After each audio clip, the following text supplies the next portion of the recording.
برفانی جنگل کی مہم۔ ایک برف سے ڈھکے جنگل میں روان سارا اور ننا فہیم کافی دیر سے کھڑے تھے۔ سارا تھکے ہوئے لہجے میں، کیا ہم اب چل سکتے ہیں؟ ہم یہاں بہت دیر سے ہیں۔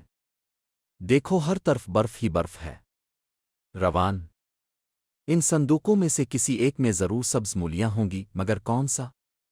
سب ایک جیسے لگ رہے ہیں۔ اچانک ایک آواز آئی، فہیم گھبرا کر چور، سبزی چرانے والے آ گئے۔ روان، جلدی کرو، کون سا صندوق ہے؟ سارا، رکو، میرا خیال ہے یہی ہے۔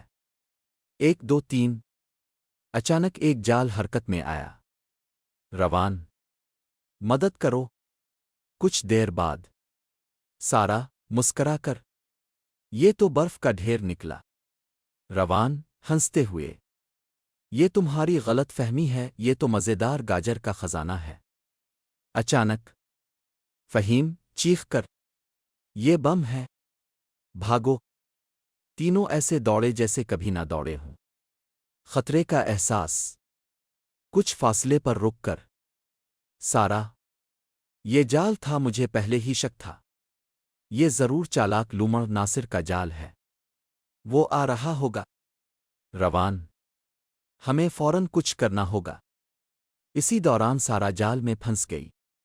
روان، ہم تمہیں چھوڑ کر نہیں جا سکتے۔ سارا، اچھا خرگوش کبھی ہار نہیں مانتا۔ ناصر لومڑ نمودار ہوا۔ ناصر ہنستے ہوئے، ارے ارے، آج تو میرے کھانے میں خاص مہمان ہیں۔ گاجر کے ساتھ خرگوش کی دعوت، عقل کی جیت۔ روان نے فوراً چال سوچی۔ روان، ناصر، سارا تو بہت چھوٹی ہے، تمہارے پیٹ کے لیے کافی نہیں۔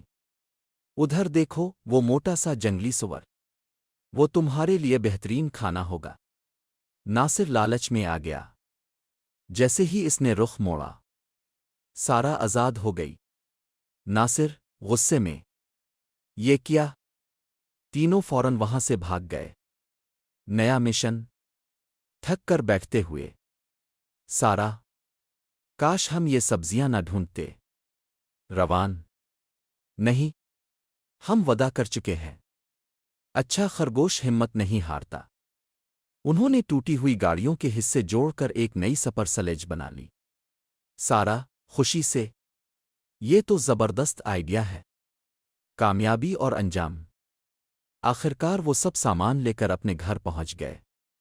ماں، بس تم واپس آ گئے، یہی سب سے بڑی خوشی ہے۔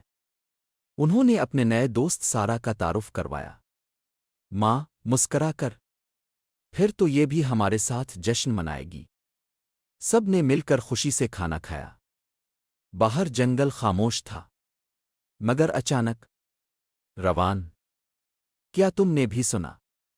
فہیم، برف کے گولے کی آواز، اور پھر سب، برفانی جنگ شروع ہو گئی۔ اخلاقی سبق، ہمت، عقل اور دوستی ہر مشکل کو آسان بنا دیتی ہے۔